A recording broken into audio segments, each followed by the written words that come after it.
नगर पालिका के लिए भी वोटिंग 8 बजे शुरू हो जाएगी और केवल 1 से 2 मिनट और वोटिंग शुरू। अब 13 मई को निकाय चुनाव के नतीजे आएंगे, लेकिन उससे पहले आज मतदान है। अगर आपके आसपास आज मतदान है, आपके क्षेत्र में वोटिंग है आज और आप वोट दे सकते हैं, तो प्लीज घर से बाहर निकलकर जरूर वोट डालें, क्योंकि ये वो चुनाव है जब आप घर से बाहर निकलते हैं तो आपकी गली पक्की है, बनी है या नहीं बनी है, गली में गड्ढे हैं वो भरे जाएंगे। और साफ सफाई की व्यवस्था, जब आप घर से बाहर निकलते हैं तो आपकी गली में, आपके मोहल्ले में क्या कूड़े का ढेर लगा है, कूड़ा उठान हुआ है या नहीं हुआ है, ये वो तमाम चीजें सुनिश्चित करने वाले जो जनप्रतिनिधि होते हैं वो इन्हीं चुनाव में चुने जाते हैं। और छोटा चुनाव कहा जाता है, लेकिन बड़ी बुनियादी सुविधाएं इसी चुनाव के माध्यम से आपके यही जनप्रतिनिधि सुनिश्चित करते हैं, ये भी सच्चाई है। तो हरियाणा में निकाय चुनाव के लिए वोटिंग है। अगर आपके क्षेत्र में आज वोट डाले जा रहे हैं निकाय चुनाव को लेकर, नगर पालिका चुनाव को लेकर और मेयर चुनाव को लेकर, तो प्लीज घर से बाहर निकलकर जरूर वोट करें, क्योंकि पहले मतदान फिर जलपान। अंबाला, पंचकुला और सोनीपत में आज वोटिंग है और हरियाणा में निकाय चुनाव के लिए आज वोटिंग अभी से कुछ ही देर में केवल, और आप कह सकते हैं कि वोटिंग शुरू हो चुकी है, क्योंकि अब 8 बज चुके हैं तो वोटिंग शुरू हो गई है। तो 13 मई को नतीजे आएंगे, लेकिन उससे पहले आज मैंडेट देने का काम जो करेगी वो जनता है। तो नगर निकाय चुनाव को लेकर मतदान शुरू हो चुका है, तो वोटिंग आज नगर निकाय चुनाव को लेकर ओखलाना नगर पालिका के लिए भी वोटिंग है और 13 मई को निकाय चुनाव के नतीजे आने हैं। लेकिन आज शाम 6 बजे तक ये मतदान रहने वाला है। अंबाला, पंचकुला और सोनीपत में निकाय चुनाव को लेकर वोटिंग है। हरियाणा में आज निकाय चुनाव के लिए वोटिंग शुरू हो गई है।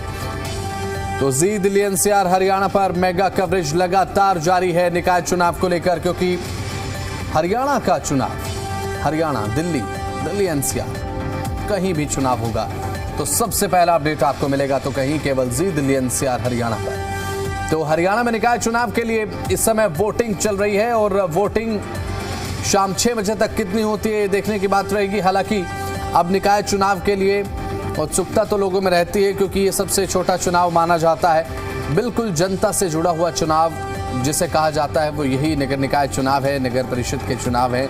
और रेवाड़ी नगर परिषद में आज चुनाव होने वाला है। आज वोटिंग अब उसके लिए शुरू हो चुकी है। जी दिल्ली एनसीआर हरियाणा पर मेगा कवरेज लगातार जारी है और 13 मई को नतीजे आएंगे, वो भी सबसे पहले अपडेट आपको दिया जाएगा।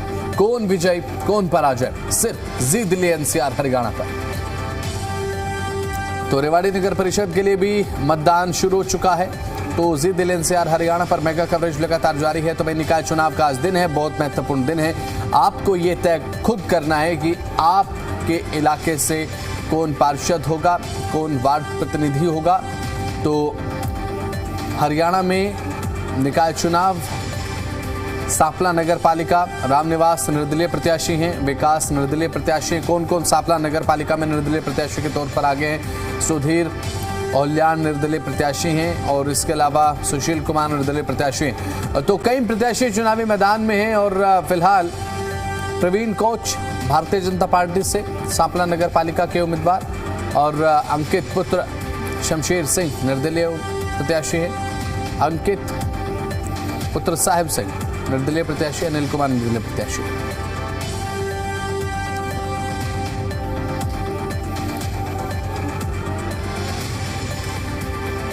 दिव्या राणा पंचकुला से हमारे साथ जुड़ चुके हैं, हमारे जी मीडिया संवाददाता, और सोनीपत से जयदीप राठी हमारे साथ जुड़ चुके हैं, हमारे जी मीडिया संवाददाता। तो सबसे पहले दिव्या आपकी तरफ आना चाहूंगा। इस समय वोटिंग शुरू हो चुकी है और जी दिल्ली एनसीआर हरियाणा की मेगा कवरेज लगातार नगर निकाय चुनाव को लेकर लगातार जारी। क्या ताजा अपडेट तस्वीरों के माध्यम से अगर आप दिखा पाए कि वोटिंग को लेकर कितना उत्साह लोगों में देखने को मिल रहा है?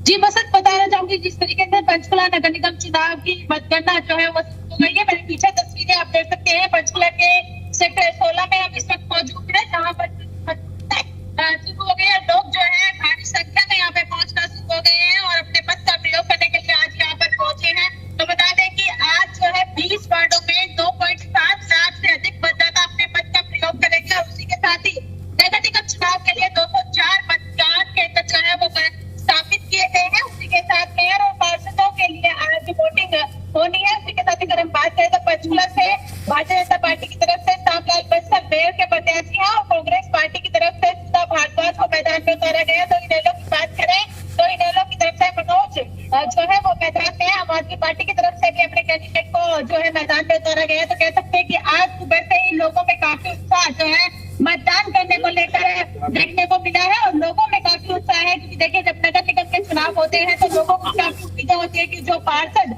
बनने के लिए उम्मीदवार मैदान में खड़ा है तो वो उनको वोट करेंगे और वो उनके काम कराएगा। तो अगर आज की बात करें तो पंचकुला पुलिस द्वारा भी जो है 1535 जवान जो है लगाए गए हैं। सुरक्षा को मद्देनजर रखते हुए जगह जगह पर जो है नाके लगाए गए हैं। उसी के साथ ही जो है इंस्पेक्टर और डीसीपी की भी ड्यूटी जो है यहाँ पर की गई है। तो आप मेरे पीछे तस्वीरों में देख सकते हैं लोगों में काफी उत्साह जो है देखने को मिला है। 8 बजे से जो है वोटिंग प्रक्रिया शुरू हो गई थी जिसमें महिलाएं और बुजुर्ग के साथ साथ जो है नौजवान साथी भी आज वोटिंग करने के लिए पहुंचे हुए। तो कह सकते हैं कि मतदान करने के लिए जो है सभी वर्ग के लोग जो है मतदान केंद्रों पे पहुंच रहे हैं और अपने मत का प्रयोग करते हुए कहीं न कहीं दिखाई दे रहे हैं। जी तो अभी फिलहाल सोनीपत से जयदीप राठी हमारे साथ लगातार बने हुए हैं और सोनीपत में भी चुनाव है। दिलचस्प चुनावी अभी समीकरण देखने को मिले इस दौरान। जयदीप, क्या ताजा अपडेट आपके पास है इस मतदान को लेकर? जनता के बीच कितना उत्साह, क्योंकि ये चुनाव वो माना जाता है जयदीप जब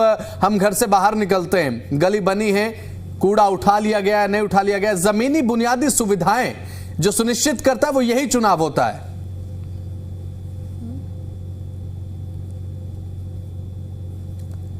जयदीप सुन पा रहे हैं आप? जी जी बिल्कुल बिल्कुल जी बताइए बताइए। बिल्कुल इस समय हम सोनीपत में वार्ड नंबर 1 में हैं और यहाँ पर जो हम ये गाँव के साथ साथ सोनीपत में 22 वार्ड पार्षदों के चुनाव है वो भी हो रहे हैं। और आज सुबह जो है 7 बजे से वोटिंग के लिए आप हमारे और वार्ड नंबर 1 में है जहाँ पर लगातार लोग पहुंच रहे हैं। और आपको बता दें कुल मेयर के लिए दो प्रत्याशी जो है वो चुनाव मैदान में और इसलिए प्रत्याशी को चुनाव मैदान में और कुल 22 वार्डों की जो पार्षद के लिए हैं वो भी 89 कैटेगरी जो है वो चुनाव मैदान में आपको वैसे ही जो है वो 7 बजे से वो यहाँ पे शुरू हो गई है। और सोनीपत नगर निगम के बाद से 264 जो है वो पुलिस वो बनाए गए हैं और बूथ बनाए गए हैं 7 बजे से वोटिंग की और अब इसके बाद जो जांच है वो हुआ है। और आज शाम 6 बजे तक वो लोग जो है वोटिंग के लिए लाइनों में लग जाएंगे। तो बिल्कुल वोटिंग लोग पहुंच गए हैं और वैसे ही जो भीड़ है। जयदीप, अभी फिलहाल आपका ऑडियो ठीक से मिल नहीं पा रहा है, इस ऑडियो को ठीक कराते हैं। हमारे साथ दिव्या राणा लगातार बनी हुई हैं। दिव्या, अभी लोगों से एक बार आप बात जरूर कीजिए प्लीज और ये बताइए कि लोग क्या सोच रहे हैं और क्या माइंडसेट के साथ आज निकाय चुनाव को लेकर जो लोग हैं वो मतदान कर रहे हैं। एक बार लोगों से बातचीत अगर आप कर पाए तो अच्छा रहेगा। पीछे जो है काफी वो भी यहाँ पर पहुंचे हैं मत का उपयोग करने के लिए। तो यहाँ पर जो है बुजुर्गों के लिए जो है व्हील चेयर के प्रबंध किए गए हैं। अगर जी आप मौजूद हैं उनसे बातचीत करेंगे। अगर जी वोट डालने आए क्या कहना चाहेंगे? ठीक है, आप देख सकते हैं कि बुजुर्गों में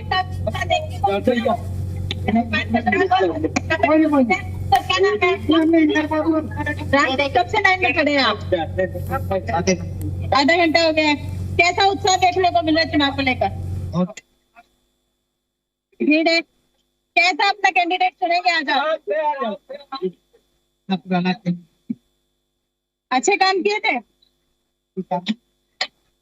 और भी आप देख सकते हैं कि लोग जो है काफी संख्या में यहाँ पे पहुंचे हुए हैं। उनसे भी हम बातचीत करने की कोशिश करेंगे कि आज जिस तरीके से मतदान है, आज मतदान को लेकर जो है यहाँ पर जो लोग जो है अपने मत का प्रयोग करने के लिए पहुंचे हैं, महिलाएं और नौजवान साथी जो अपने मत का प्रयोग करने के लिए पहुंचे, क्योंकि शहरी क्षेत्र जो है वहां पर देखने को मिलता है कि कम वोटिंग परसेंटेज होता है। लेकिन अगर आज की बात करें तो नगर निकाय के चुनाव है तो अपने एक भाईचारे का चुनाव होता है। लोग जो है अपने विकास कार्यों को लेकर जो है यहाँ पे अपना छोटा नेता यहाँ से चुनते हैं। ठीक है दिव्या, आपके पास मैं लौटूंगा, आपके पास लौटूंगा मैं। हमारे साथ अब फिलहाल नवीन कुमार रेवाड़ी से हमारे साथ कनेक्ट हो चुके हैं। नवीन, रेवाड़ी नगर परिषद के लिए भी आज वोट डाले जा रहे हैं। सुबह 8 बजे से जो वोटिंग है वो शुरू हो चुकी है, और क्या समीकरण रेवाड़ी नगर परिषद में बन रहे हैं और क्या माइंडसेट है आज जनता का वोट करने से पहले? कौन कौन से चुनावी मुद्दे यहाँ पर बहुत ज्यादा हावी रहे हैं? नवीन,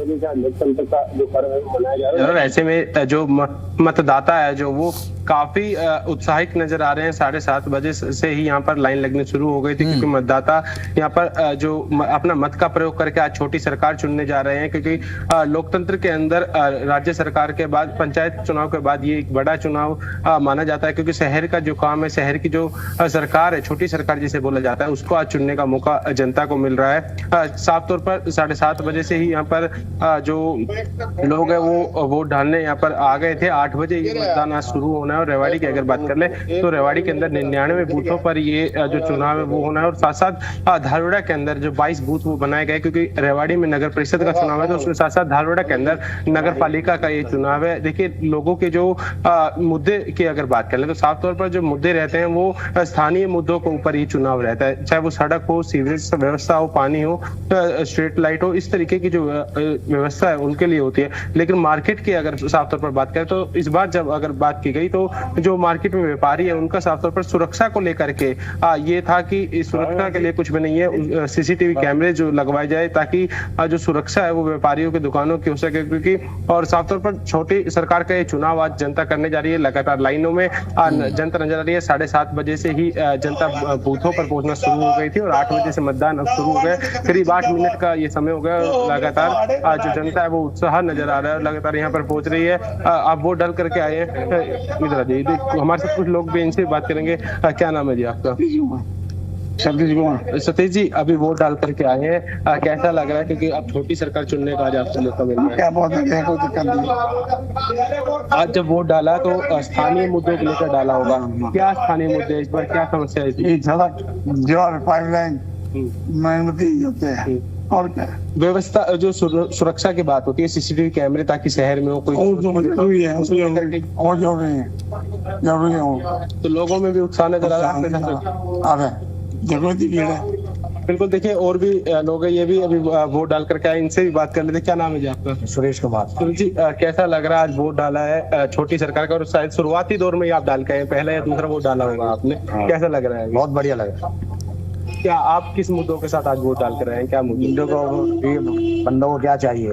बस सड़कें सही हो, सीवर लाइन सही हो, ताकि गंदगी ना रहे शहर में, और बाकी वार्ड के अंदर हर चौक पे सीसीटीवी कैमरे। पार्षद के साथ साथ चेयरपर्सन का भी आज वोट हाँ जी, किसी तरीके की कोई समस्या आ रही हो? नहीं, कोई समस्या नहीं आ रही, कोई समस्या नहीं आ रही, आराम से सब चीज अच्छी चल रही है। हाँ जी, हाँ, सब बहुत बढ़िया चल रहा है। देखिए, बिल्कुल स्थानीय मुद्दे वही रहते हैं कि सड़क हो, सीवरेज व्यवस्था हो, पानी हो और बिजली लाइट हो, इसी तरीके के जो स्थानीय मुद्दे रहते हैं आपके पास ठीक है, आपके पास मैं लौटूंगा। नवीन, सोनीपत से हमारे जी मीडिया संवाददाता लगातार जयदीप राठी हमारे साथ बने हुए हैं। जयदीप, आपकी तरफ मैं आना चाहूंगा।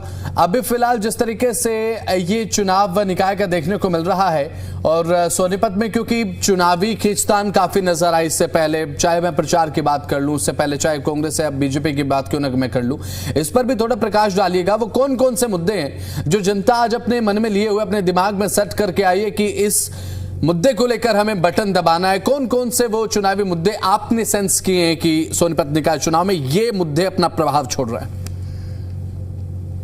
देखिएगा, आपको बता दूं, आज सुबह 7 बजे से जो है वोटिंग शुरू हो गई थी, और इससे पहले जो है लगातार करीब 1 महीने का समय जो है प्रचार का मिला अलग अलग कैंडिडेट्स को। तो तमाम स्थानीय मुद्दों को लेके ही जो चुनाव है वो लड़ा जाना है, क्योंकि सोनीपत में मेयर चुनाव के साथ साथ जो है 22 वार्ड पार्षदों के चुनाव भी होने। इस समय हम वार्ड नंबर 1 में हैं। तो सबसे बड़ी समस्या जो है सोनीपत के अंदर जो थी, सीवरेज को लेके जरूर लोगों की समस्या थी, बरसाती पानी की निकासी को लेकर थी, सड़कों को लेके, और अनाज मंडी और सब्जी मंडी को लेके, और तमाम सीसीटीवी कैमरों को लेके, शहर में पार्किंग को लेके, जाम की स्थिति को लेके, ये तमाम समस्याएं थी जिनको लेकर अलग अलग पार्टी के कैंडिडेट्स जो है जनता के बीच जा रहे थे। और बिल्कुल उसके बाद जो है आज सुबह से ही वोटिंग शुरू हो गई है।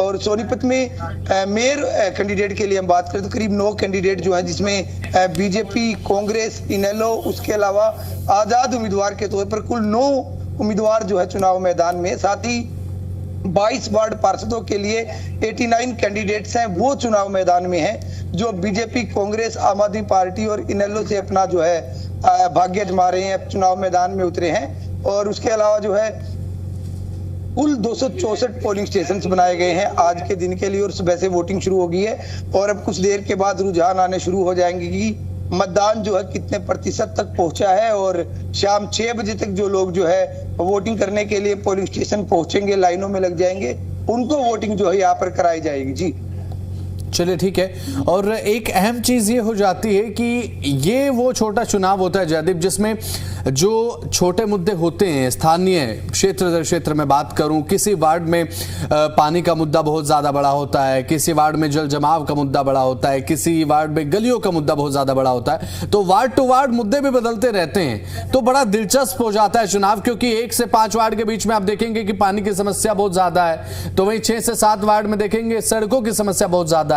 तो ये बड़े दिलचस्प मोड़ दे देता है इस छोटे चुनाव को। बिल्कुल, देखिएगा वार्डों के हिसाब से मुद्दे जरूर बदल जाते हैं, क्योंकि अगर सोनीपत नगर निगम की बात करें तो शहरी क्षेत्र के अलावा जो है 14 गांव जो हैं वो इसमें शामिल है, आसपास के गांव जो हैं वो भी नगर निगम के अंदर शामिल है। तो बिल्कुल गांव के और शहरों के मुद्दों में ही फर्क रहता। साथ ही जो कॉलोनी आउटर में बसी होती है और बाद में जो कॉलोनी बसी होती है शहर से, जो कुछ अनअप्रूव्ड इलाका भी होता है जो सरकार की तरफ से मंजूर नहीं होता है, जहाँ पर सड़कें नहीं होती हैं, सीवरेज नहीं होती है, उनकी भी वोट जो है बन जाती हैं, तो वो भी नगर निगम के इलाके में आते हैं। तो बिल्कुल हर वार्ड के हिसाब से जो है समस्याएं जो है वो बदलती रहती। कहीं पर पानी निकासी की समस्या, पानी सप्लाई की समस्या है, सड़कों की समस्या है, गलियों की समस्या है। तो तमाम मुद्दे जो है वो वार्ड के हिसाब से भी बदलते रहते हैं। और साथ ही बिल्कुल ये आपने सही कहा कि ये छोटी सरकार का चुनाव है, लोग स्थानीय मुद्दों को लेके वोट करते हैं। लोगों को अपनी परेशानियां होती है कि मेरे वार्ड में, मेरी गली में क्या समस्या है, जो उनका समाधान कराने की बात करता है, लोग उसी की तरफ जाते हैं और उन्हीं मुद्दों को लेकर वोट करते हैं। तो बिल्कुल, और इन्हीं मुद्दों को उम्मीदवारों ने बुनाया भी इस चुनाव के अंदर। तो बिल्कुल, चाहे बीजेपी की बात करें, चाहे कांग्रेस की, तो तमाम जो कैंडिडेट्स जो है चुनाव मैदान में थे, बिल्कुल स्थानीय मुद्दों को लेकर जो है लोगों के बीच गए थे। और उन्हीं को लेकर लोगों को कैंडिडेट्स को उम्मीद भी है कि उनको अपना जो है उम्मीदवार के तौर पे जो उनको चुना जाएगा, उन्हीं मुद्दों को लेकर लोगों के बीच भी गए थे। और आज सुबह से जो है वोटिंग शुरू हो गई है, लोग लगातार वोट डालने के लिए यहाँ पर पहुंच रहे हैं। और बिल्कुल आज शाम 6 बजे तक जो लाइनों में लग जाएगा वो वोट डाल पाएगा। जी बिल्कुल। अभी फिलहाल पंचकुला से हमारी जी मीडिया संवाददाता लगातार हमारे साथ बनी हुई है दिव्या राणा। तो दिव्या, पंचकुला में क्या सेंस किया आपने, कौन कौन से मुद्दे ऐसे जो है वो अपनी छाप छोड़ते हुए नजर आ रहे हैं? और फिलहाल मेयर चुनाव को लेकर भी जिक्र में करना चाहूंगा, कौन कौन टक्कर में और कितनी कड़ी टक्कर है? जी बता दें कि सबसे पहले हम अगर पंचकुला की बात करें तो पंचकुला में जो है काफी समस्याएं हैं जिनको लोग जो ध्यान में रखकर अब की बार वोट करेंगे। अगर हम बात करें स्लम एरिया की, तो स्लम एरिया में जो है मूलभूत सुविधाएं जो है उन लोगों को नहीं मिल रही है। लोगों का कहना है कि जो मूलभूत सुविधाएं उन्हें देगा वो उन्हीं को वोट करेगा। उसी के साथ अगर बात करें पंचकुला में मेयर चुनाव है और उसी के साथ ही 20 वार्ड जो है उसमें पार्षदों की टक्कर है। अगर बात करें पंचकुला नगर निगम चुनाव में जिस तरीके से भारतीय जनता पार्टी की तरफ से श्याम सिंह बंसल को जो है मैदान में उतारा, उसी के साथ अगर कांग्रेस पार्टी की बात करें तो सुधा भारद्वाज को मैदान में उतारा गया है। उसी के साथ ही अगर हम बात करें तो आम आदमी पार्टी की तरफ से भी मैदान में कैंडिडेट उतारे गए हैं। तो उसी के साथ अगर बात करें तो सबसे ज्यादा अहम टक्कर जो है बीजेपी और कांग्रेस के जो कैंडिडेट है उनमें देखने को मिल रही है, जिन्होंने अगर बात करें बंसल तो बंसल ने मैदान में उतर कर लोगों से जनसंपर्क साधे, बड़ी बड़ी रैलियां की। उन्होंने कहा है कि उनके जो काम है वो 100 दिन में उन कामों को पूरा करेंगे। उसी के साथ ही कांग्रेस पार्टी की तरफ से बड़े बड़े दावे जो है जनता से किए गए हैं कि जनता की जो समस्याएं हैं उनको जल्द से जल्द किया जाएगा। तो सकते हैं यहाँ पर मेयर कैंडिडेटों में काफी आपस में टक्कर देखने को मिल रही है। कांग्रेस की बात करें, चाहे बीजेपी की बात करें, दोनों कैंडिडेटों में टक्कर का मुकाबला। उसी के साथ अगर हम बात करें वार्डों की, तो वार्डों में कांग्रेस बीजेपी के साथ साथ आजाद उम्मीदवार के मैदान में उतरे। तो कई ऐसे वार्ड है जहाँ पर आजाद उम्मीदवारों का बोलबाला है। लोगों का कहना है कि उन्होंने बीजेपी और कांग्रेस के दोनों कैंडिडेटों को पहले 5 साल का, पिछले 5 साल का कार्यकाल देखा है, तो उनके काम नहीं हुए हैं। तो अब की बार जनता ने कहीं ना कहीं बनाया कि वो यहाँ से अपने आजाद उम्मीदवार मैदान में कैंडिडेट उतारे गए हैं उनको अपने प्रत्याशी चुनेंगे। तो कह सकते हैं कि पंचकुला की अगर बात करें तो पंचकुला में सीवरेज का मुद्दा जो है सबसे बड़ा देखने को मिल रहा है। उसी के साथ ही सड़कें और पीने का पानी जो है लोगों को जो है साफ नहीं मिल पा रहा है। तो कहीं ना कहीं लोग जो कह रहे हैं कि जो वो सुविधाएं हैं उनको ध्यान में रखकर अपनी बात को अपने वोट का प्रयोग करेंगे और अपने अच्छे कैंडिडेट को अपने मैदान में उतारा, जिस तरह कैंडिडेट को उतारा गया है उसको प्रतिनिधि को चुनेंगे। तो कह रहे हैं देखने वाली बात है कि आज सुबह से ही 6 बजे से लोगों में काफी उत्साह देखने को मिला। लोग जो है मतदान केंद्रों पर सुबह 6 बजे अभी पहुंच गए थे और 8 बजे जिस तरीके से वोटिंग प्रक्रिया शुरू हुई है तो उसी के साथ ही कह सकते हैं कि लोगों में इस चुनाव को लेकर काफी उत्साह है। उनका कहना है कि अब की बार वो साफ छवि के और ईमानदार कैंडिडेट को चुनेंगे। तो कह सकते हैं कि आज जिस तरीके से वोटिंग प्रक्रिया शुरू हुई है तो लोगों में काफी उत्साह है, वो अपने मत का उपयोग करने के लिए पहुंच रहे हैं। लेकिन जब 13 तारीख को नतीजे देखने को मिलेंगे तो कुछ और ही निकल के सामने आएंगे। कौन यहाँ से प्रत्याशी बनता है, कौन मेयर बनता है, ये देखने वाली बात है। आपके पास में लौटूंगा। नवीन शर्मा हमारे साथ रेवाड़ी से लगातार बने हुए हैं। नवीन, जब लोकसभा या फिर राज्यसभा के चुनाव होते हैं ना, उसमें जो तमाम समीकरण होते हैं जनता उन समीकरणों को पढ़ पाए या फिर ना पढ़ पाए, लेकिन इस छोटे चुनाव में जितने समीकरण नेता सेट करने की कोशिश करते हैं उन सभी समीकरणों को जनता अच्छे से स्कैन कर सकती है, क्योंकि ये आसपास की ही चीजें होती हैं। क्या समीकरण बैठे हैं रेवाड़ी नगर परिषद चुनाव को लेकर? जी बिल्कुल, देखिए बिल्कुल ठीक कहा कि जो स्थानीय मुद्दों का ये चुनाव होता है और ऐसे में जनता साफ तौर पर उन जो नगर परिषद की अगर बात करें, नगर परिषद का जो पार्षद को चुनती है वो भी साफ तौर पर उनके बीच का होता है, उनके वार्ड का होता है, उनके मोहल्ले का होता है। और साथ साथ चेयरपर्सन की बात करें तो वो भी शहर का होता है, वो भी कहने के उसी मोहल्ले का होता है। तो जनता साफ तौर पर जिससे चुनने का काम करती है वो उसके छवि के ऊपर भी करती है और साथ साथ कराए गए काम और करवाने वाले काम दोनों को देखती है कि आखिर कौन प्रत्याशी उनके लिए बेटर रहने वाला है, कौन सरल तरीके से उनसे मिल पाएगा। साफ तौर पर स्थानीय मुद्दों पर ये छोटी सरकार चुनने का जो मौका जनता के पास होता है, तो इसमें सीवरेज व्यवस्था हो, लाइट की व्यवस्था हो या फिर सड़क हो, इस तरीके के तमाम जो मुद्दे जो स्थानीय मुद्दे होते हैं उन पर ये साफ तौर पर चुनाव डलता है। इसमें जिस तरीके से राज्य चुनाव या फिर केंद्र सरकार लोकसभा के जो चुनाव होते हैं उनकी बात करें तो उनमें बड़े मुद्दों के ऊपर ये चुनाव होते हैं। लेकिन जो छोटी सरकार चुनने का ये एमसीडी के जो चुनाव है, इसके अंदर साफ तौर पर स्थानीय मुद्दों का ही ये चुनाव होता है कि किस पार्षद ने कितना काम कराया है या फिर जिसको वो चुनने वाले हैं वो कितना काम कराने वाला है। रेवाड़ी के अगर चलिए ठीक है, नजर बनाकर रखिएगा। बहुत बहुत शुक्रिया। जयदीप आप जुड़े और साथ ही साथ दिव्या और साथ ही